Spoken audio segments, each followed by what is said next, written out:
et bienvenue sur ce live autour de l'accompagnement des enfants et plus particulièrement avec l'hypnose.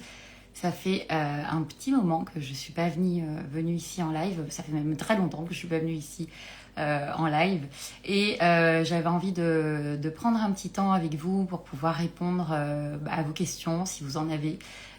Pour surtout ce qui concerne l'accompagnement des enfants et des ados avec l'hypnose. Alors en attendant que vous puissiez vous connecter et puis n'hésitez pas à me poser vos questions en commentaire.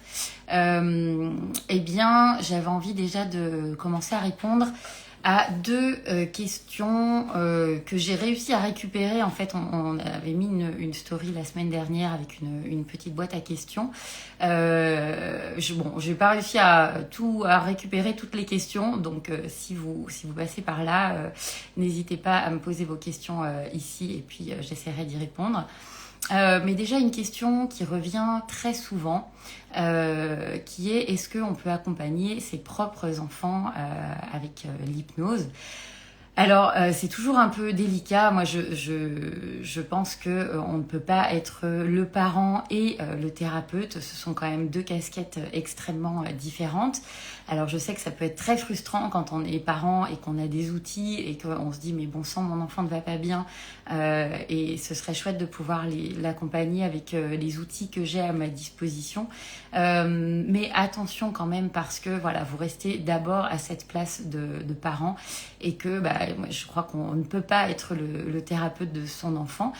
Après, quand on a des outils sur des problématiques simples, sur certaines difficultés, on va pouvoir proposer ces outils à nos enfants, mais attention de ne pas le faire avec une casquette thérapeutique. Si votre enfant a une difficulté et qu'il a besoin d'être accompagné, c'est important que ça puisse être fait par un tiers, déjà parce que cette personne n'aura pas la même place que vous et c'est justement dans cette place de tiers que des choses vont être possibles parce que quand on est parent, il y a bien évidemment trop d'enjeux affectifs pour pouvoir accompagner son propre enfant. Alors je vois qu'il y a une première question. Je vais travailler avec une préado qui a des migraines, des recommandations. Ce sera la première fois que j'accompagne une préado. Alors déjà, moi ce que j'ai envie de te dire, à partir du moment où il y a douleur, migraine, etc., c'est d'abord d'écarter tout problème médical. Douleur, ça doit vous faire penser tout de suite à consultation médicale. Et une fois que toutes les hypothèses sont écartées, ok, pourquoi pas accompagner sur le versant émotionnel avec l'hypnose. Je vais pas te donner de recommandations par rapport à des protocoles ou à des techniques particulières. Moi, ce que j'ai plutôt envie de te proposer, c'est ok, le neurologue a recommandé l'hypnose. Ok, donc moi, ce que j'ai envie de te proposer, c'est vraiment déjà de prendre le temps de rencontrer cette préado, de prendre le temps d'explorer un petit peu tout ce qui se passe pour elle en ce moment dans sa vie et d'abord de créer du lien avec elle avant de voir ce que tu vas pouvoir utiliser comme technique parce que parfois on arrive avec une problématique a priori identifiée et puis quand on creuse un petit peu, on s'aperçoit que c'est le symptôme aussi de quelque chose qui pourrait être complètement différent et donc parfois même on va pouvoir travailler sur autre chose et ça peut avoir un impact, une répercussion sur le problème pour lequel l'enfant, l'ado est venu. Donc prends le temps déjà de rencontrer cette préado, d'échanger avec elle, d'échanger avec ses parents, de voir un petit peu dans quel contexte est-ce que tout ça s'est installé. Et puis après, pioche. En fait, si tu es formé en hypnose, j'imagine que tu as différentes techniques, différents outils. Et puis au-delà de l'hypnose, prends le temps déjà de rentrer dans son univers, de voir ce qui lui parle, de voir comment elle fonctionne. Il y a plein de choses qu'on peut tester sur une première séance. Déjà pour venir tester un petit peu aussi l'engagement. Tu peux lui proposer des jeux hypnotiques pour voir un petit peu ce qui fonctionne avec elle. tous les ados ne vont pas réagir ou ne vont pas, comment dire, ne vont pas réagir de la même manière à ce que tu proposes. Et donc, tu peux vraiment déjà explorer avec cette jeune fille comment elle fonctionne. Et voilà, comment elle se représente les choses. Un truc qui peut être chouette, par exemple, mais c'est une technique parmi tant d'autres, hein, c'est d'utiliser, par exemple, les sous-modalités et de faire comme si tu lui proposais de prendre sa migraine. Déjà, tu peux lui proposer de localiser, de lui dire, tiens, cette migraine, à quel endroit est-ce qu'elle est? Tiens, d'après toi, à quoi elle ressemble? Et puis, tu peux lui dire, tiens, est-ce que tu me la prêtes, par exemple? Ça crée toujours un truc un peu particulier. Et puis, demander l'autorisation de faire comme si tu venais la récupérer en disant, bah tiens, hop, je la prends dans ma main et puis vous regardez ce truc-là ensemble. Bonjour, je vois que tout le monde... ok, bonjour Wilfried. Voilà, tu peux vraiment prendre cette migraine, mais ça marche avec plein d'autres trucs, hein, et puis explorer avec elle, lui dire bah tiens, à quoi elle ressemble, quelle forme elle a, quelle taille elle a, et puis tu peux déjà essayer de jouer avec ça, de t'amuser à approcher ce truc que tu tiens dans ta main, et puis peut-être qu'il faudra 2 mains pour la tenir parce qu'elle sera extrêmement grosse. Ça, c'est une technique qui fonctionne plutôt bien. Et puis de voir avec elle, en fait, quelle utilité cette migraine peut avoir. Est-ce que ça arrive dans des circonstances particulières? Voilà, ça, c'est une possibilité de pouvoir démarrer. Mais avant d'aller directement sur cette difficulté, je t'invite vraiment à prendre le temps d'échanger avec elle et de créer vraiment un lien de qualité. Même si ça prend une séance complète, bah, c'est pas grave, parce que ce temps qu'on va prendre pour créer vraiment une belle relation au départ, ça vous fera gagner un temps infini pour la suite, parce que l'enfant, l'ado se sentira en confiance, aura vu et aura ressenti que vous avez pris le temps de vous intéresser à elle, à la manière dont elle fonctionne, et ça va vous donner plein d'infos sur comment est-ce que vous allez pouvoir travailler ensuite et justement quels outils vous allez pouvoir mobiliser pour pouvoir mieux l'accompagner. Voilà, j'espère que ça répond un petit peu à ta question. Oui, avec les ados, il faut prendre le temps, mais en fait, j'allais dire avec tout le monde, mais peut-être effectivement plus particulièrement avec les ados qui n'ont pas forcément choisi d'être là en plus, hein, et puis souvent l'hypnothérapeute il arrive de rien, avec plaisir, et souvent l'hypnothérapeute il arrive j'allais dire parfois en bout de course, hein, surtout si tu dis que c'est le neuro qui l'envoie.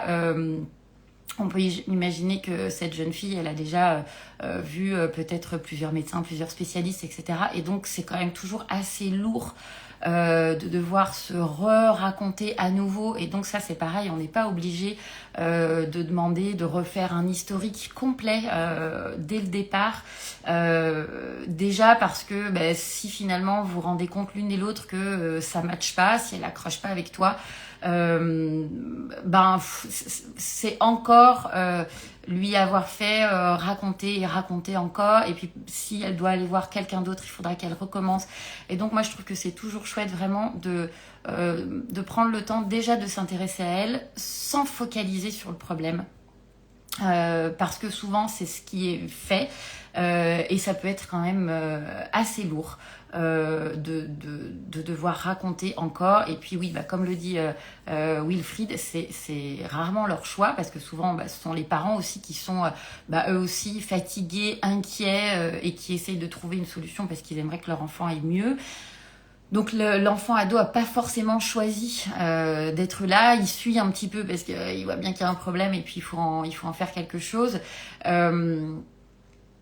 Donc de pas mettre le focus sur le problème tout de suite, ça va aider aussi à ce que elle puisse se dire « Ah, bah c'est cool, on me pose des questions différentes de celles qu'on m'avait posées jusqu'à présent. » Et c'est ça aussi, hein, quand on accompagne avec l'hypnose, c'est que l'ensemble de l'accompagnement devrait être hypnotique finalement. On est là pour proposer un accompagnement qui change des accompagnements plus classiques, on va dire. Et donc, la première séance devrait en elle-même presque être une rupture avec tout ce qu'elle a vécu jusqu'à présent, parce que ça va aussi favoriser la création de l'alliance. Et que voilà, quand on a une relation de qualité, quand on a une alliance qui est solide, et ben après on peut y aller, on peut s'autoriser à tester, et puis on peut s'autoriser à dire bon ok, là je vois que pour toi ça a l'air de pas trop fonctionner, qu'est-ce qui se passe pour toi, qu'est-ce qui bloque, et ça va vous donner plein d'infos à utiliser aussi pour la suite, et de vous dire bon bah peut-être que une induction longue là ça le fait pas. Alors ça le fait rarement en plus avec les enfants et les ados, en tout cas moi j'aime pas accompagner comme ça parce que je trouve ça un peu chiant, et donc autant aller vers quelque chose qui soit j'allais dire plus ludique, mais en tout cas qui change quoi, et puis qui permettent qui permettent à l'enfant ou à l'ado de comprendre aussi, d'explorer avec votre aide comment il fonctionne. Et ça pour moi c'est un truc fondamental de nos accompagnements. Y a vraiment cette idée aussi de les rendre autonomes et de leur proposer des outils qu'ils vont pouvoir réutiliser en toute autonomie après dans leur quotidien, et de les accompagner en cabinet à explorer comment ils fonctionnent, comment ils se représentent les choses, comment est-ce qu'ils les ressentent, à quel endroit dans le corps. Eh bien, ça va leur permettre petit à petit d'intégrer qu'ils fonctionnent de telle ou telle manière, et ils vont petit à petit prendre l'habitude aussi d'accueillir ce qui se passe pour eux, d'accueillir une émotion, un ressenti, en se disant tiens, bah, là je sens qu'il se passe ça, et généralement chez moi ça peut vouloir dire ça. Voilà, j'espère que ça t'aide un peu, en tout cas. J'ai pas ton prénom, je vois Connected Healing, mais je vois pas ton prénom. J'espère que ça t'aide un petit peu. N'hésitez pas si vous avez d'autres questions. J'en profite pour revenir sur une autre question qui m'avait été posée, qui n'était pas vraiment une question, mais qui était d'échanger sur le stress qui arrive de plus en plus tôt chez les enfants à l'école. Cosima, ok. J'espère que ça t'a aidé, Cosima. Donc voilà, cette question du stress qui arrive chez les enfants de plus en plus jeunes. Et effectivement, si vous êtes dans la liste de Kiddy Mind, la liste email, vous avez reçu un mail de ma part il y a un bon mois de ça, je pense, parce que j'ai eu la possibilité de participer à une journée sur le refus scolaire anxieux. Et j'ai appris énormément de choses, et donc j'ai diffusé notamment un webinaire qui a été proposé notamment par Marie Gallet-Tessonneau, en 2 mots, qui est docteur en psychologie, je crois, si je ne me trompe pas, et qui a fait énormément de travaux sur le refus scolaire anxieux.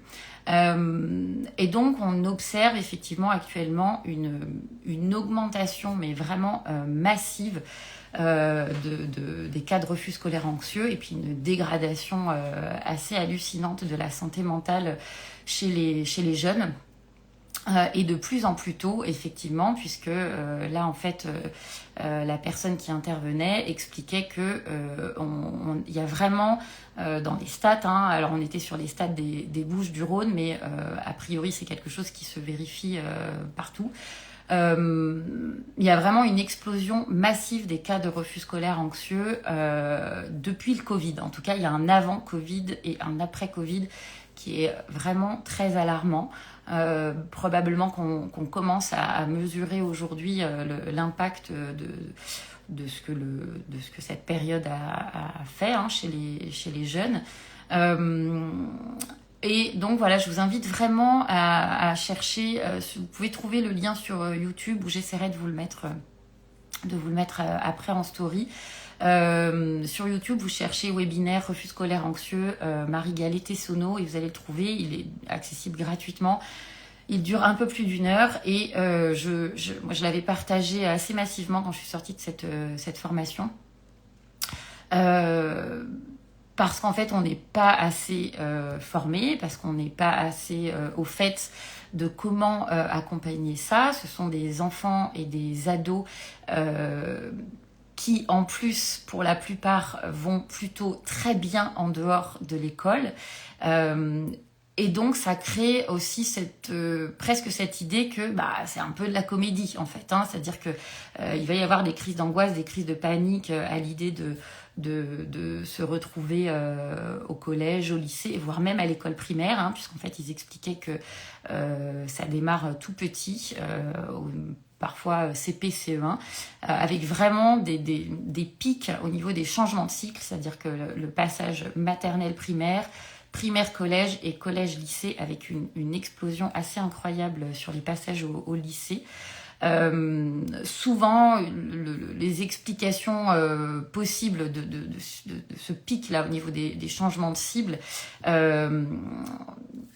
peuvent, alors c'est une des explications possibles, mais en fait ils expliquent qu'un des trucs qui permet de contenir cette anxiété-là, ça va être d'avoir un groupe d'amis, d'avoir des repères, et donc quelque chose qui permet de continuer à y aller sans se sentir complètement sans repère, justement.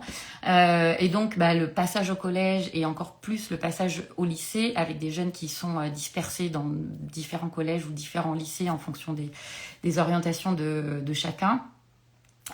Du coup, le jeune se retrouve dans un environnement qu'il ne connaît plus, il ne connaît plus les profs, il ne connaît plus l'environnement du collège ou du lycée, il n'a plus forcément ses amis qui sont là et qui lui permettent de continuer à venir. Et donc, ça laisse toute la place à l'anxiété de pouvoir s'exprimer de manière extrêmement forte, avec souvent quelque chose qui s'exprime autour des cours de langue, en tout cas les cours qui vont demander de devoir s'exprimer devant les autres, de prendre la parole avec toutes les questions d'anxiété sociale, de peur d'être jugé, et puis toutes les problématiques adolescentes qui se rajoutent là-dessus. Donc je vous invite vraiment à aller voir ce webinaire parce que il y a vraiment pas mal de pistes qui sont proposées aussi sur comment accompagner ces jeunes, comment accompagner les familles aussi. Ils expliquent vraiment que c'est un tsunami pour la famille quand ça se produit. Et donc c'est important. Quelqu'un qui m'appelle. Et donc c'est important de mieux comprendre comment on va pouvoir venir saisir certains petits fils et comment on va pouvoir accompagner. Et par exemple, ne pas venir mettre le focus en disant mais enfin qu'est-ce qui se passe pour toi, qu'est-ce que tu as, en fait ils savent pas ce qu'ils ont, ils ressentent juste que ça va pas du tout, ou que le fait même d'aller au collège ou au lycée c'est pas possible, ou que de se rendre dans certains cours c'est pas possible, ce qui est un petit peu différent de la phobie scolaire. En tout cas, on est vers quelque chose qui s'affine un petit peu plus parce que on se rend compte que y a des jeunes qui continuent à arriver à aller au collège et au lycée, et ça va vraiment se porter sur certains cours et certaines circonstances. Et donc il y a une grosse culpabilité de ne pas pouvoir aller en cours avec des jeunes qui très souvent en plus ont envie d'y aller et leur corps les en empêche. Alors le nom complet de Marie, pour trouver le webinaire, donc c'est Marie Gallet, G-A-2-L-E, plus loin Tessonneau, je crois que c'est T-E-2-S-O 2N ou un N, E-A-U, un truc comme ça, Marie Gallet Tessonneau. Allez voir, parce qu'en plus elle explique dans son webinaire, il y a un outil d'évaluation pour le refus scolaire anxieux qu'elle a appelé la screen, et qui peut vraiment vous proposer, vous permettre avec quelques questions de voir un petit peu. Il ne s'agit pas de faire un diagnostic, entendons-nous bien, mais ça va vous donner des éléments de repère pour voir si effectivement on serait plutôt de ce côté-là ou pas. Et puis n'hésitez pas à travailler aussi avec des gens qui soient formés, et il n'y en a pas tant que ça. Donc, mais voilà, renseignez-vous déjà, allez voir ce webinaire, ça va vous donner plein de pistes. C'est ce que je vis pour mon fils qui m'utilise. Et oui, ouais. Voilà, donc allez voir, que vous soyez parents ou professionnels, vraiment pour le coup, je trouve que c'est une ressource qui est vraiment hyper intéressante. Et puis n'hésitez pas aussi à la diffuser vous aussi sur les réseaux, parce que je trouve que c'est trop peu connu en fait, et les enseignants eux-mêmes expliquent que ils voient bien qu'il y a une dégradation. Super, Wilfried vous met le lien en commentaire, j'imagine que c'est ça. Merci beaucoup Wilfried. Même les enseignants se retrouvent démunis en fait, ils ont pas d'outils pour accompagner ça, même si on commence à en parler de plus en plus. Mais voilà, n'hésitez pas à aller voir déjà ce webinaire, je trouve que ça fait une bonne entrée en matière. Voilà, je regarde s'il y a d'autres questions. Penses-tu qu'il y a un risque à utiliser des trans pour les ados? Moi, je ne pense pas, mais j'avais lu qu'il y avait des précautions à prendre. Écoute, non. Là, j'aurais envie de dire non, puisque accompagner les ados avec l'hypnose, c'est quand même un outil qui est hyper intéressant. Après, j'imagine, s'il y a certaines pathologies particulières ou je ne sais pas si tu as des précisions à m'apporter par rapport à ces fameuses précautions que tu avais lues. Mais en règle générale, on va dire, c'est quand même... l'hypnose est un outil qui est hyper chouette à explorer. On n'est pas obligé d'aller vers des trans profondes, d'ailleurs. On peut vraiment utiliser des jeux hypnotiques, des techniques de PNL, de programmation neurolinguistique, qui vont aider justement l'ado à prendre conscience de certaines choses. Ce qui est très chouette aussi, moi ce que j'aime beaucoup faire avec les ados, c'est d'utiliser le signaling par exemple. Donc le signaling, on va installer un phénomène idéomoteur inconscient dans une partie du corps. Donc par exemple on va suggérer à l'ado que au niveau de sa main il a un doigt qui va se mettre à bouger chaque fois qu'il dit oui, et puis un autre qui se mettra à bouger pour dire non. Donc ça va nécessiter de poser des questions fermées pour avoir un oui et un non. Et ça c'est une technique qui est très chouette à utiliser avec les ados, mais aussi avec les adultes pour le coup. En fait, quand on pose des questions sur ce qui se passe, sur ce qu'ils aimeraient, etc., c'est de venir poser la même question et de dire si tu es OK, je te propose qu'on pose cette question à la partie de toi qui crée le problème pour voir ce qu'elle en pense.